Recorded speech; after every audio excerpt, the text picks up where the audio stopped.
try this again with the GoPro because I don't think I'm going to be able to get my Instagram page up. I don't think I'm going to be able to get the video from Instagram up on YouTube because I didn't automatically save it to my camera roll. That was like a 45-minute thing anyways. I'm going to try to make this one a little shorter and condensed. So if you're watching this and it's on YouTube, and if you've already seen the Instagram one, you can probably just ignore this one.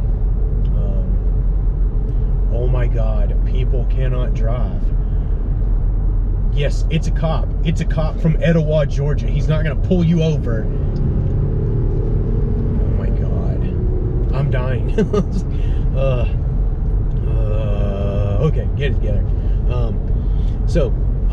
For those of you that have been following along or paying attention to anything, if you're watching this, and I have to assume that you've been following along, otherwise why would you be watching it?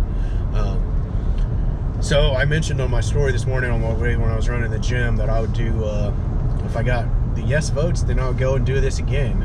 So here I am. I did get yes votes. A lot of people are voting yes, and only like 1 or 2 people voted no.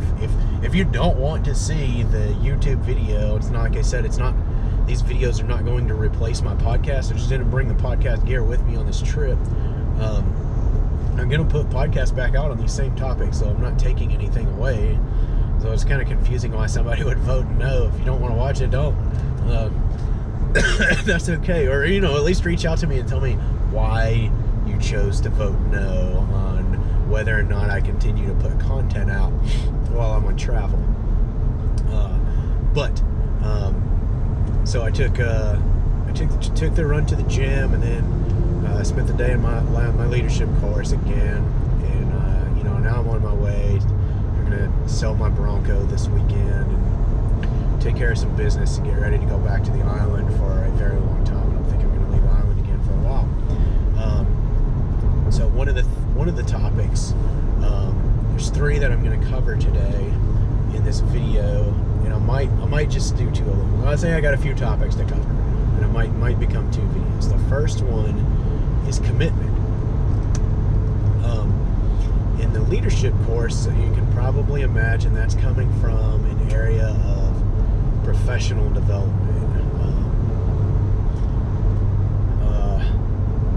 Professionally, what are you committed to? What are your commitments professionally, and how do you validate them? How do you quantify the success or failure of those commitments? So we'll back out a little bit, and I'll tell you about some of my commitments. Number 1, the first commitment I make every single day is one that I make to myself, and I do that the previous night. And that's when I set an alarm clock. I think the setting of my alarm is me committing myself to starting my day at a certain time. Not everybody agrees with that. There were many years, most of my years, only until recently would I be able to disagree with that. I used to have to set like 15 alarms, and this has only been the situation for me for like the last 7 months. When I had my accident, it changed a lot of the ways that I look at my life and the way I choose to live my life. When your life, well, maybe it didn't almost, right? But I felt like I was going to die. And when you're faced with that mortality in real life, you realize on the other side of it that you don't want to look back at your years and discover regret. So I changed a lot of things, and I'm way better off today. I'm a much better person today. I'm much happier today. I'm much healthier today. But so today, if I open my phone and pull up the clock, you can see there's only 1 alarm in there, and it's still set for 5 o'clock. And that's when I woke up today. And I got up, I got ready to go to the gym, and I went. Something else that I've committed myself to. committed myself to a healthier lifestyle for many reasons. Number one, I don't want to live forever, but I want the years that I'm going to be alive to be as best as possible. And one of the ways to do that is to keep yourself fit and healthy. And that took me a long time to accept this patience game. For those of you that have followed along, in the last 7 months, I'm down over 35 pounds, and I'm about to order a bunch of new shorts because I was wearing 35s and 36s in some cases, and now I'm a 33. These 33s are kind of loose on me now. I'm gonna have to wear a belt. I need to get new dress uniforms for my chief uniform too, at least pants. So that's an outside result of something that I've committed myself to. Now, somebody who's not me doesn't know that. When I look at myself in the mirror, I see these results. I see this external validation. I see these validators that say your commitment is continuing and paying off. My shoulders are bigger, my arms are bigger, I'm leaner, and physically lost weight and inches. Anybody who meets me today thinks this is just the way that I look, and I have no idea what kind of effort or commitment went into becoming this. When it comes to professional commitment, I'm committed to doing the best job that I can at work every day. How does that look? How is that measured? For me, I measure that commitment, success, or failure based on goals and deadlines and whether or not you meet them. And it's okay to have a failure as long as you get back up and you correct it and you don't let the same thing happen again. Beyond my own personal professional goals, I have a professional commitment to my guys, and that is it's too bright. That is a situation of I'm committed to their success. I'm committed to their quality of life. I'm committed to their mentorship. I'm committed to making their careers as good as possible for as long as they choose to stay in. And hopefully I'll be able to keep the good ones in. How do I measure that commitment's success or failure? Hopefully they do better on advancement exams after I'm there. Hopefully more of them are promoted each cycle after I'm there. Hopefully one day, hopefully it doesn't take too long, the division can run autonomously whether I'm there or not. And that's the goal. That's the ultimate measure of professional success for me. Is to get to a point where every vital role and every necessary thing will still take place correctly, even when I'm not there to watch it happen. That's when you know you've succeeded as a leader. Commitment takes on another role, and this is probably where most people take their minds to when you say the word commitment, and it is romantic commitment. So that's a lot. Then there's a lot of different opinions on that one. So that's one where I would love it if you would reach out to me and tell me if you agree or disagree with me. Especially if you disagree with me, I would love to know your reasons. And I know that there are people out there who are going to disagree with some of these things. And this will take me into the next topic. So for me, and a lot of people, I think a lot of people want to judge me on this because I am divorced, and that is in a lot of ways viewed as a failure. I think when it's a mutual decision and maybe it's a failure on one person's part, maybe it's a failure on two, every situation is different. I think the goal is for two of us to be happy, and you realize that you're never going to be happy together. And what are you at? Where are you committed to? Are you committing to maintaining a miserable relationship, or were you committed to each other's happiness? If we're now divorced and we're approaching happiness on our own, then that commitment is not a failure. But anyways, I digest. I'll go back to where I was with commitment in a romantic situation.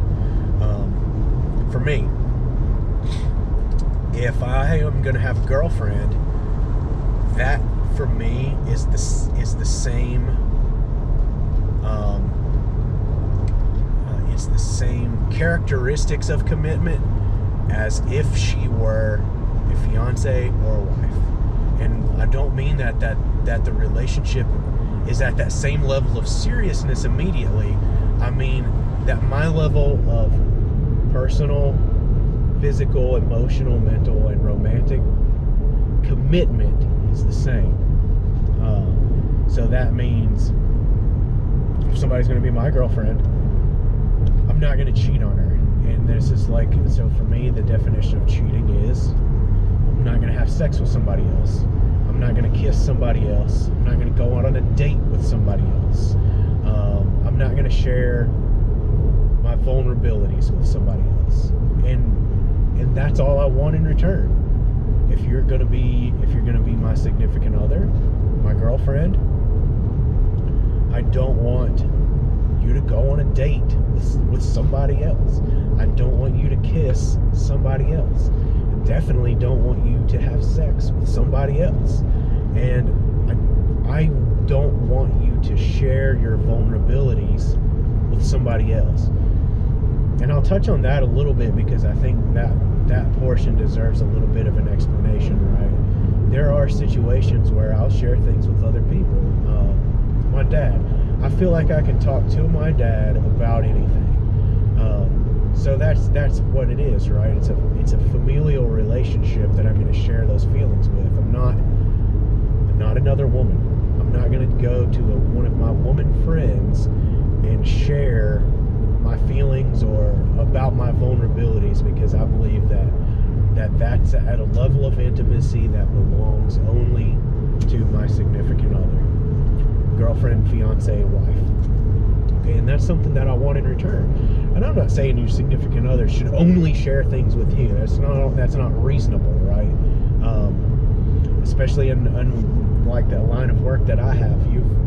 I go underway sometimes, even though it's going to be a while now, but one day I'm going to deploy again probably. You got to have some expectation that, you know, when you physically can't do things and share things, it's okay to open up and share those feelings with somebody else. It's not okay, no matter how long you're deployed, to have sex with somebody else. It's not okay to kiss somebody else. It's not okay to date somebody else. Now, a lot of people will say that the level of commitment should change based on the label, and I disagree with that. If I am close enough to someone to say that they're my girlfriend, then I'm giving myself to them. That's the person I'm choosing to give myself to right now, for as long as we're dating. If it becomes an engagement and now she's my fiance, she still has that same commitment from me. The difference is, with a giant diamond ring on her finger, now the world sees that. The whole world, maybe they don't see, oh, somebody is committed to her. She is committed to someone. They see a ring and they see she's engaged. She's somebody's fiance, or he's engaged. Or, well, they're not going to see a ring, an engagement ring on a guy, I doubt it. Sorry, I can't show the result to you while you're in the car. Just shut the fuck up, Siri. I don't know what the hell Siri's even going on about. I haven't had the notification in 9 down minutes. The next one up, right? So, but people think that their fiance might deserve a higher level of commitment than their girlfriend did, or their boyfriend did. And I disagree with that. If you're one of those people that thinks those two labels deserve different levels of commitment, then please let me know why you disagree, and please let me know your reasons, because I will concede that the consequences are different if it fails. If the relationship fails as a girlfriend, boyfriend, what did you lose? You lost time, I guess. You lost time, feelings, emotions. Hopefully you don't view it as a waste. Depending on, you know, how close you become with a significant other's family, you might lose some other relationships. If you're engaged and you decide to call it off, then you lose face in a lot of areas, because you said you were committed to something, not only between yourselves but externally with that ring. And also, I mean, you're out the cost of that ring, and at my age and my salary, it's going to be a fucking nice one. So that's a lot to be out. A lot of people view it that way. Do you? I don't. You know, I get that the consequences are different, but like I said, the level of commitment for me is the same regardless of the label or title. When it comes to marriage, the consequences for failure there is a very, very excruciating, tedious, stressful, and time-consuming divorce. In some cases they go faster than others. In some cases they go slower than others. That's the consequence for failure. But your level of commitment, I don't think it should have been any different. And in a lot of cases, marriages end because one person's level of commitment is different.